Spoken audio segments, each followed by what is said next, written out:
Hey guys, this is John. I'm playing Otipap in the 5-minute pool on ICC.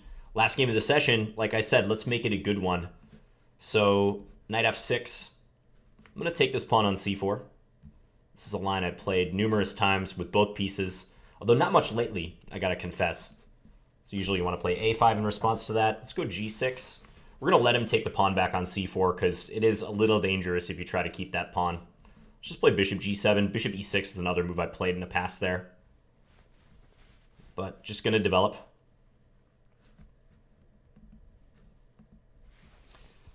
Sorry to you chess fans out there that the World Championship has been such a snoozer, right? Like, a little disappointing to see all the draws. Not so much the draws, really, but just the way they've been drawn, especially this last game, Game 7.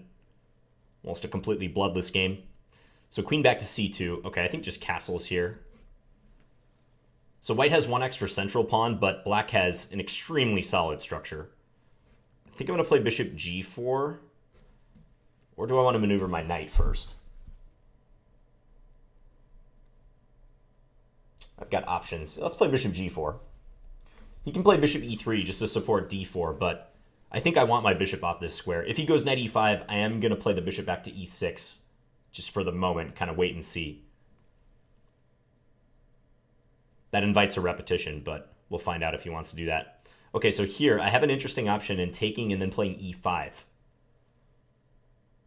Don't know how great that resulting structure is, though. I'm a little skeptical of it, so I don't know. 98, 97 are other alternatives. Maybe 98 is a better move, but 98 he can play d4 if he wants. I guess I could take and then take on d4, though. Let's go here. Long term, I'd love to put the knight on d4, but it's not going to be simple. Let's see if I can entice him to put a rook on d1, which would pin his knight on f3.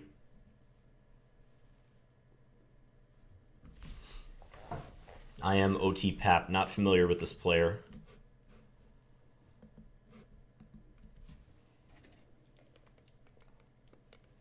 Yeah, my machine is definitely lagging.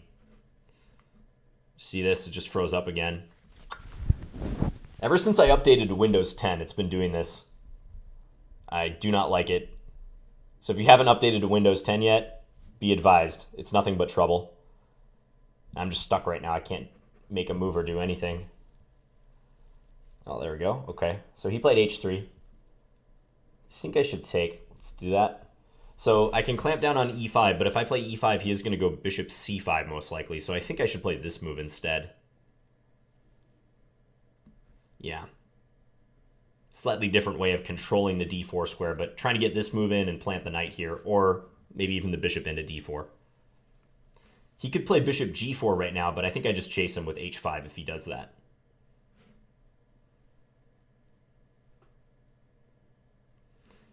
Bishop e6, I don't mind. I think I would react with bishop d4 if he does that.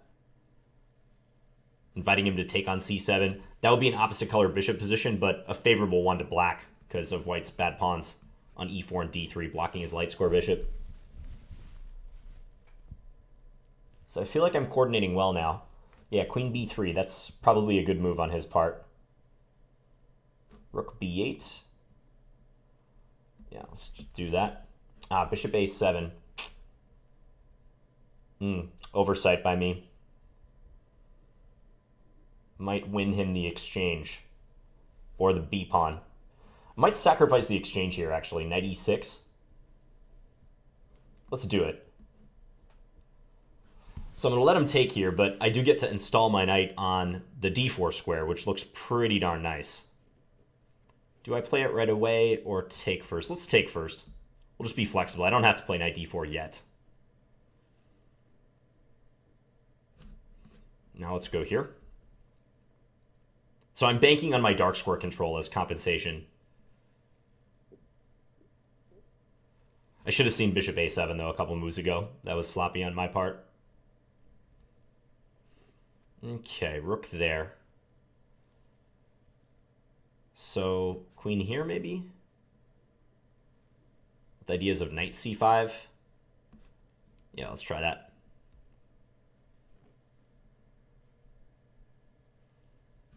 So I was thinking knight c5. He can sacrifice the exchange back if he wants, but I don't know if he'd be willing to do that. Nor should I really be afraid of that. Let's try it. See how he reacts to this. Queen c4. Okay, so he says go ahead and take on d3. I guess he's going to try to pin. I saw that I might have rook d4 against that. But maybe that's not completely clear. So if I take... you know what I might do? I might just play b6 here. Just to stabilize my knight. Yeah, I think I'm going to do that. b6 with rook d4 in mind. I could try to calculate whether I could take on d3 with a knight, but he does put me in a pin. That wasn't looking so nice. This way I get to do this, and hopefully just pick up a4. That's my thought process here. Probably take with the rook. Taking with the knight loses c6. So yeah, let's go ahead and take this way. e5. Really? I can just take here. I guess he's going to take on c6 as his contention. Okay, now let's put the rook here. I like that my bishop is pointing at his king and his g-pawn. This b-pawn is very weak. Maybe h5 is a move I will contemplate. Plays the rook over. Kind of passive, but understandable. So if he plays h4, now he runs into rook takes h4. That was my point behind this.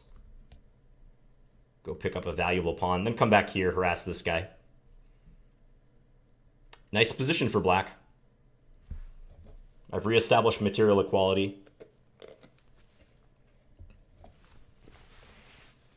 Game's not over, though.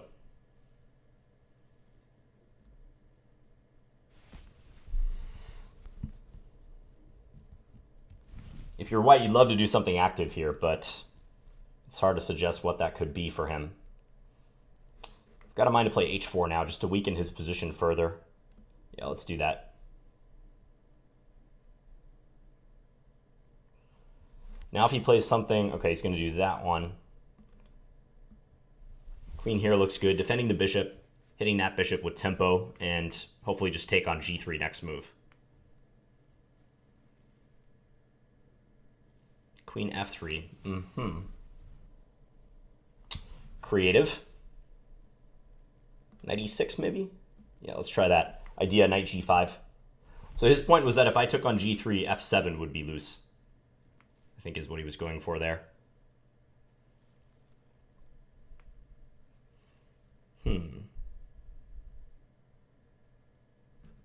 Just play the king up.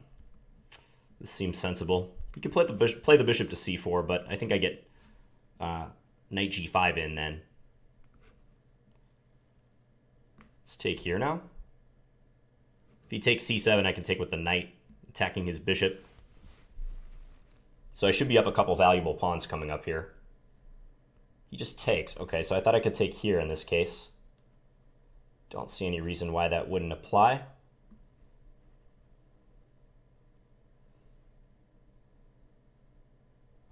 Yeah, it looks good. Take that. Bishop c4, I have knight f4 check. Let's push these pawns.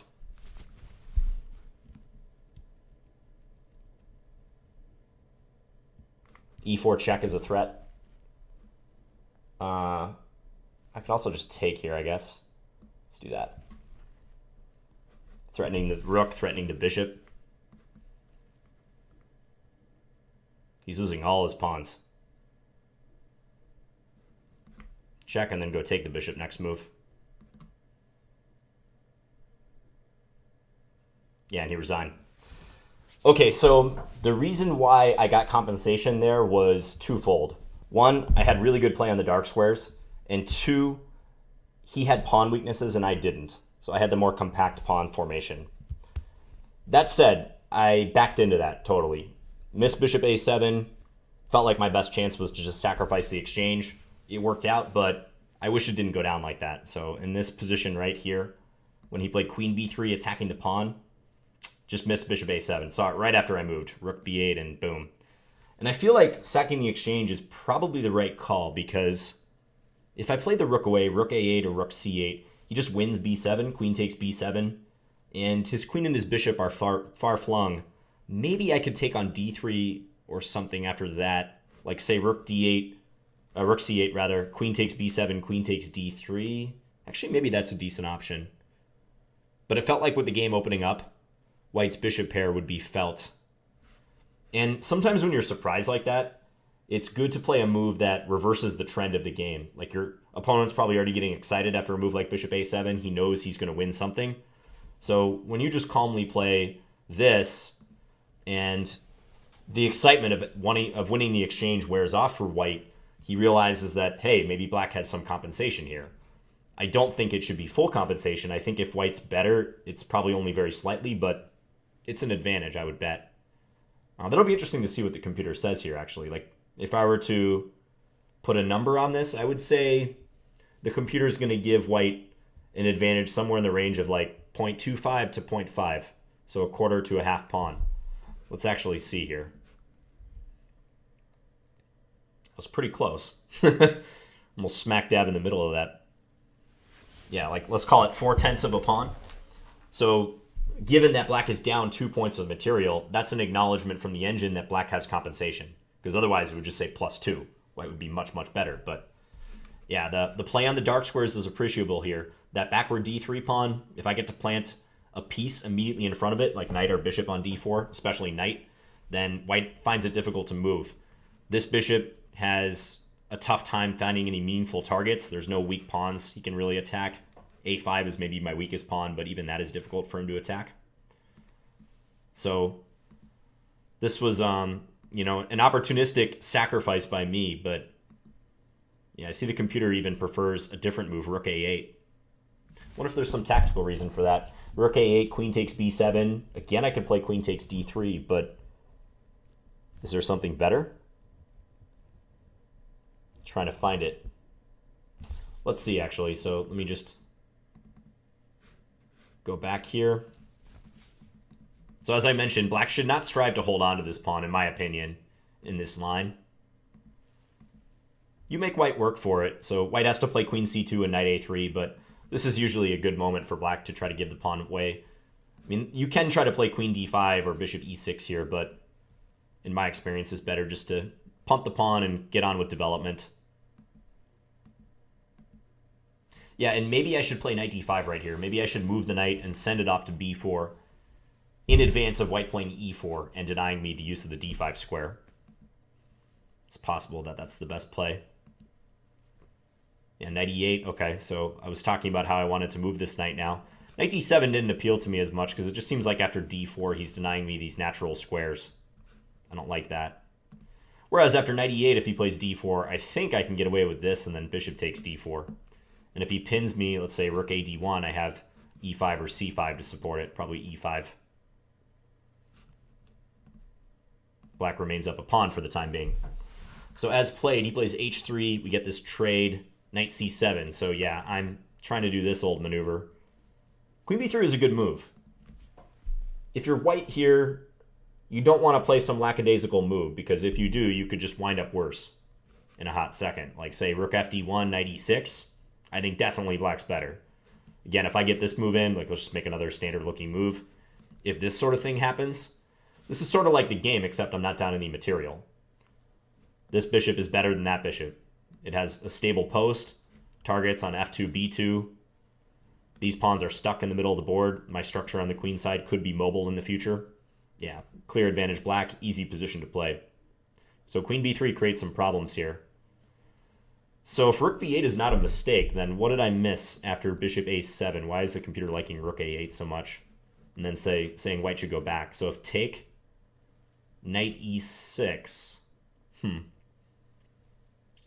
So I'm down a pawn. It's his move. But it's not so easy to make anything of it, huh? So bishop back to e3, knight d4. So getting the knight to d4 is so strong that it might even be correct to do it in this case. And yeah, probably b2 is going to fall. If c6 falls, the computer is still unconcerned. I think that's a testament to how significant my play on the dark squares is here and how bad that bishop is on f3. Interesting. So I went for this sacrifice. And then I held off on knight d4. I like to do this sometimes. Like, if there's a square that your opponent is fearful of one of your pieces occupying, it can benefit you if you don't actually occupy it immediately. You know, I'm not suggesting you just avoid playing the obvious move all the time, but I found in situations like this that it can wreak havoc on their thought process when they have to think about that piece coming in there at any given moment. And meanwhile, you're just building your position. Like here, I get my rook involved. Also, I did harbor some hopes of maybe playing the knight to c5 with the fork, as I was able to do in the game. So let's just see. Yeah, here, knight c5. I thought maybe his best bet here would be to take, give the exchange back, and then take on b7. But I see the computer disagrees. Rook takes d3. Yeah, and equal material again, but probably once more the easier position to play for black. More active. So he did this, and I played b6 after thinking about it for a little bit. Wasn't sure if I could get away with this. This is the obvious move. Just take the pawn, but let's say he does this. Or probably better, use the other rook. Rook cd1. I can't move the knight because I would lose d8, so I'd have to play this, and I wasn't quite sure about this line. Let's say he just moves the queen somewhere. I don't know, b3. Guess here I am getting knight c5 in. So if I had more time, I would have looked at that, but I felt like b6 was a stable move. I'm still threatening to take here, and also I now have the sneaky rook d4 threat when I might go after a4. Winning a4 might be better than winning d3, because I feel like d3 is perpetually weak. Whereas a4, now I have a 3-1 majority on the queen side. b2 is the next target, if I put the rook on b4, for instance. And yeah, white has very little to do here. Here he played e5, which already seems kind of desperate. The computer likes f4, maybe trying to shut out my bishop, prepare e5. I think I'd probably play this move on that. And now e5. If I just play like rook b4 here, rook b1. The engine claims this is equal, but I would take black here any day and twice on Sunday. And it is Sunday, so I would take black twice here. Yeah, it's just like much easier to play my position. I think I have a clear plan of advancing on the queen side, attacking him here and here. So can't always go strictly by what the engine says. Sometimes if you strongly feel that one side is better, that's the more important thing in a practical game versus what the engine claims. But e5, I can just take it. And he does win c6, but at the cost of further weaknesses to his structure. Rook b4, attack b2, h5, and now, because of this threat, he decided to play h4 himself, but he just missed that rook takes h4 could be played. Now I'm back to material equality. I have a minor piece plus 2 pawns for the exchange, for the rook. And again, in light of all his weaknesses, this should just be very tough for white to play, maybe just losing. I feel like I played it okay from here. Knight e6, maybe not best. Engine just wants me to take and then play f5 to stop queen takes f7. Makes sense. I was a little leery of weakening my king, especially as time pressure was approaching. This was just a prophylactic move, king g7. I didn't want him to surprise me with queen a8 check somewhere. Also, you can play a move like that when your opponent has such trouble finding a useful move. I thought he should play bishop c4 here and try to harass my knight, but I think I can play like knight g5 in reply. So he does that. Here I can play bishop takes g3. Didn't think about that. So if takes, I guess at the end of the line, my rook is probably coming over to g4, huh? So something like that, yeah, and he's going to be swiftly mated. Too many pieces involved in the attack. I just took here, which I think banks me another pawn. Take. Yeah, bishop takes, and now I have 3 pawns plus the minor piece for the exchange. It should be pretty much over. Yeah, go take on d3, and I ended up winning the bishop after he didn't take my knight. So I think that game was instructive in how to play down an exchange, especially if you have some positional compensation to point to. So some weak squares to play against, weak pawns from the opponent. Wish I would have seen bishop a7, but I think other than that, I played a decent game. Anyways, I hope you guys enjoyed this one, and I will be back again very soon with more videos. All right, guys. Bye.